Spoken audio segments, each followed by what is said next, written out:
ഉന്മേഷത്തിൻ്റെ പഴയകാല നടപ്പുശീലങ്ങളിലൊന്നായിരുന്നു ബീഡി. ഗ്രാമീണ ജീവിതവുമായാണ് അതിന് കൂടുതൽ അടുപ്പമുണ്ടായിരുന്നത്.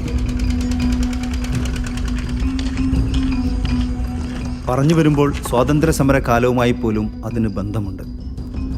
വിദേശ ഉൽപ്പന്നങ്ങൾ ബഹിഷ്കരിക്കാനുള്ള അക്കാലത്തെ ആഹ്വാനമാണ് ബീഡിക്ക് ഇന്ത്യയിൽ വൻ പ്രചാരം നേടിക്കൊടുത്തത്. പുകവലിയുടെ ഈ അപരിഷ്കൃത രീതി ഏറ്റുപിടിക്കുന്നവരുടെ എണ്ണം കൂടിയാലുമില്ലെങ്കിലും ബീഡി ഇപ്പോഴും ഇന്ത്യൻ ഗ്രാമീണ മേഖലയുടെ അടിസ്ഥാനപരമായ സാമ്പത്തിക സ്രോതസ്സുകളിൽ ഒന്നാണ്. പ്രതിവർഷം 106 ബില്യൺ സിഗരറ്റ് ഇന്ത്യക്കാർ പുകച്ചു തള്ളുമ്പോൾ അതിൻ്റെ 10 മടങ്ങ്, അതായത് 1 ട്രില്യൺ ബീഡിയാണ് അവർ വലിച്ചു കൂട്ടുന്നത്. ഏകദേശം 2 ലക്ഷം കോടി രൂപയുടെയെങ്കിലും മാർക്കറ്റ്. 2012 കണക്കനുസരിച്ച് 9,30,000 ഇന്ത്യക്കാർ പുകയില ഉപയോഗം മൂലമുള്ള രോഗങ്ങളുടെ ഇരകളായി മാറുന്നു.